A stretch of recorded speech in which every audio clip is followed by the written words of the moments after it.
Subscribe to our YouTube channel and press the bell icon to get the latest updates. I'm joined today by Dr. Mukesh Aghi, President and CEO of the US India Strategic Partnership Forum.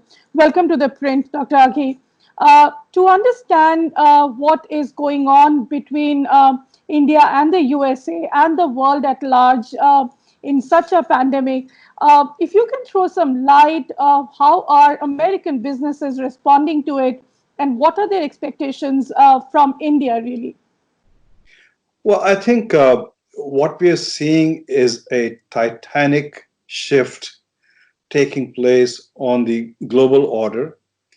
And once the post-COVID scenario settles in, you will see different center of power emerging. Definitely China is there. And India has an opportunity to establish itself one of the regional power.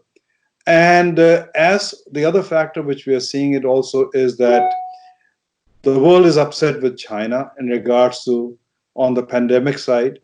And so you will see United States, Western countries, India, basically showing displeasure with China the way they handled it because it has impacted their economy, their livelihood and lives across the geographies.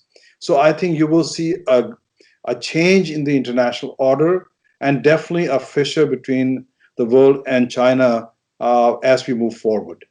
Now, when you look at from a US perspective, from a business leadership perspective, one thing which has come out is that there has been an over dependence on China on the supply chain. So companies are looking at how do we basically manage the risk factor, and they're seriously looking at China plus one strategy. I'm not saying the US company will come out completely out of China, but they were looking at other alternative sites for manufacturing so their supplies are not completely dependent on China.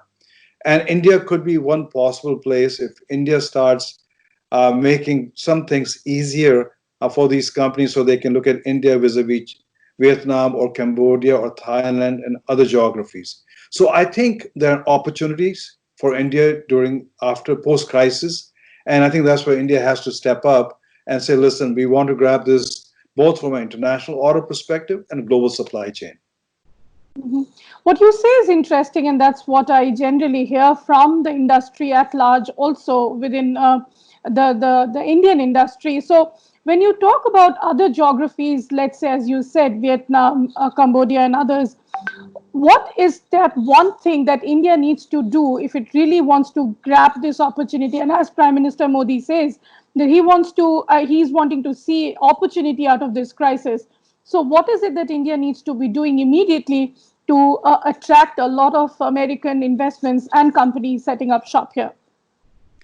I think it's important to understand that people invest for long term. And when they invest for long term, they're looking for predictability, especially predictability in policy making, transparency in policy making, a level playing field as they come into the market itself. And when you don't have that predictability, it sends a wrong signal to the boardrooms where these decisions are made. For example, in Vietnam, the reason a lot of companies are moving to Vietnam is their sense of predictability. And even though the market size is much, much smaller than India, there's a comfort level that at least overnight policies will not switch. So it is important that as you look at trying to attract, yes, you have other policy issues, could be land reform, labor reform, and making a predictable e-commerce policy.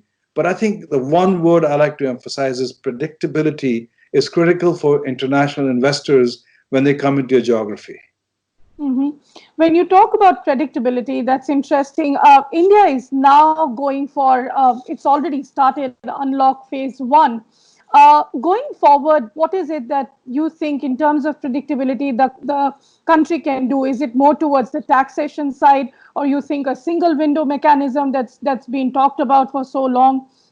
We've seen how Indian government has sort of put a curtain on, a hurdle, so to say, on Chinese investments.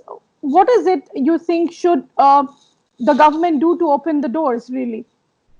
Well, when I say predictability, I'll give you an example. on e-commerce. We keep on flip-flopping on policy. And you have a company like Walmart, which spends $16+ billion in the investment in Flipkart. And we keep on changing the policy. In fact, 2 weeks ago, we allowed every e-commerce company to get into food business, grocery business itself, and put a stop on Flipkart getting into that. You cannot have a policy making where it favors certain players and does not favor. There's no sense of evenness itself. So I think, to me, that's critical. I'll give you another example. When there was a change in government in Andhra Pradesh, they canceled all the contract. These are long-time term investors. Their contracts were frozen, and they had to go through the legal process. So sanctity of contract is important, and to me, that's part of predictability. So I think it's important that if you're going to attract companies are going to invest for 10, 20 years long-term vision, then the sense of predictability and confidence building is important. So the government has announced a humongous economic package, and if you really break it down into several phases, I'm sure you've heard what Finance Minister Nirmala Sitharaman had said. Do you think that's going to boost investors' confidence? How are American firms looking at that particular package, so to say? Well, I think that's a good positive first step. The challenge is in any economy, when you want to revive, you have to look at how you stimulate the demand side and how you also ensure that the supply side also picks up. And when you look at the package, it does create a lot of liquidity in the market from a borrowing perspective, lower interest perspective. But at the same time, I think the impact of making sure that on the demand side, there's enough cash going down so people are able to pick up and buy goods. For example, in the United States, already $13 trillion has come into the market, has gone straight into paycheck, into middle class, lower income people, so they can go buy goods, so they can buy food, all the daily stuff. At the same time, trying to provide liquidity to critical companies such as Boeing or airlines to make sure they don't go belly up. So I think you have to basically make sure that both on the demand side and also on the supply side, enough liquidity comes in that both engines starts revving up. And I think the effort made by Government of India is a great startup. And I think, but you'll have to go to phase 2, phase 3, just like the US is going, until the economy picks up. Coming to the most important factor of job generation, we're seeing a lot of pay cuts happening, also accentuated by the fact that, the scenario around the migrant workers. Do you think this is a cause of concern for the American companies? How are they viewing the scenario as far as India is concerned? Well, I think U.S. companies definitely they empathize with the plight of the migrant workers. They are also being part of the CSR program where they're stepping in and supporting it, because I think it's a crisis, and it's a humanitarian crisis. And but from a business perspective, while they try to support, ensure that they're part of the supply chain in making sure that humanitarian crisis eases down, India is still a very, very promising market for the US companies. They look at India from a mid to long term. And you look at during the current crisis also, you have Facebook investing $5.7 billion in Geo. You have Silver Lake, you have KKR. So from a US corporate perspective, India still remains a viable market. It's an open market. And I think what we are suggesting is we need to grab the current opportunity where the supply chains are shifting. And if we can get more and more that to India, more innovation is going to come in, more jobs are going to be created, and more FDI is going to come into India itself. Mm-hmm. Also, when we talk about the government to government, the G2G factor, we've seen President Trump and Prime Minister Modi, they did speak a couple of times, even more than that. A lot of bonhomie had happened with the hydroxychloroquine issue. Going forward, do you think the focus should be put more on business and investment ties? Because right now it seems too much focus is on the security dialogue, like the quadrilateral or the Indo-Pacific. Do you think, or do you think that complements the business and investment ties? Well, in India, US relationship is not just single track relationship. To me, it's more of a tapestry where there are many threads which design the relationship. And while geopolitically both countries are aligned, uh, specifically in Asia Pacific, the Indo Pacific region itself, the assertiveness of China. So that alignment is there. India just signed a partnership with Australia as part of the Quad agreement. But you have to understand the relationship is also into education. We have 200,000 Indian students contributing to the local environment. You have 4 million Indian Americans, which are part of the economy itself, playing a very pivotal role. And then you have the large investment coming in from the US businesses into India. From a trade perspective, the trade has gone up from $142 billion to $160 billion. And yes, it's going to slow down in the next few quarters, but as things pick up, we see a momentum picking up in that area. Yes, you will have issues. For example, US has issues on the IPR side or the digital tax side, on data localization side. India has issues on H1B. So those issues will always stay. You know, in any family, as you build that relationship and it gets deeper and stronger, issues will come up. The question is there maturity on both sides to be able to handle those issues? And I believe there is a lot of maturity and sense of relationship and confidence that both sides can pick up the phone and talk about these issues and find a win-win value proposition for both countries. Mhm. Coming to the H1B issue, and good that you discussed that.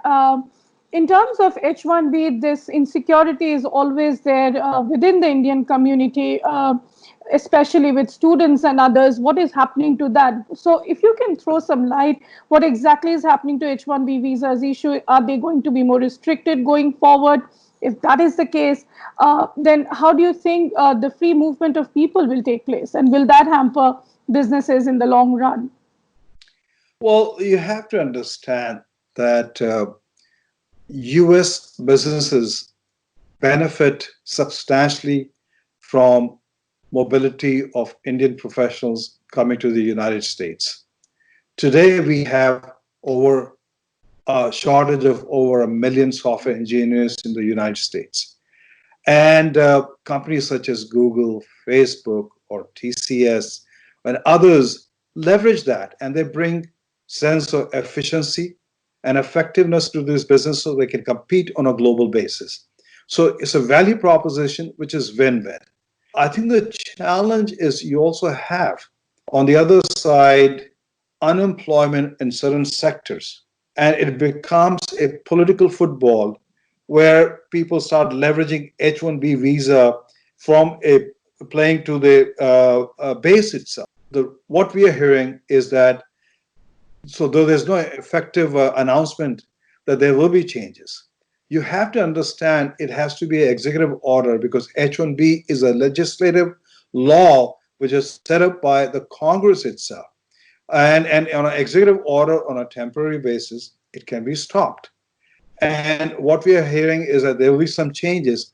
I don't want to say anything beyond that because we are still working. We've written to the White House to make sure that H1B is not impacted. It's not just about India, it's about US companies. We are leveraging H1B to be able to provide quality services, innovation. So I think H1B is a value proposition which benefits both countries. And I think if it is changed or closed down, it will have impact on the trade between two countries. Mhm. And then finally, coming to the most important question between both sides, which is the trade agreement. I do understand that recently the US Trade Representative started another investigation. So, what I'm trying to understand is the small limited trade package that was under discussion till about December 2019, is that still on the table, or the US side is now heading towards a presidential election, so before that maybe nothing will sort of move? The 301 USTR investigation is basically, again, a legislative process. And it is not just with India. I think that it has an impact on over 30 different countries. So that investigation starts. It is about the digital tax, which India has basically started charging 6% on e-commerce and digital companies. But this is, again, it's not just India, other countries also doing the same thing. So the impact of that, will that have impact on the small trade deal or any trade deal? I think trade discussions are always on the table. The question is do both sides have a value proposition which is win-win for both countries? And with the current election, which are 5 months away, if it does not show a win to one political contender, then I don't think it's going to move forward. And so what we see is, while discussions are taking place between the leadership of two countries, you have a lot of issues on the table, complex issues, but simple issues also. I think the political environment is going to define if the deal will go forward or not, and we'll know that in the next 60 to 90 days. Mm-hmm. Mr. Raki, thank you so much for talking to The Print and clarifying some of the issues. Thank you, and please take care. Thank you very much, and please stay safe. Thank you.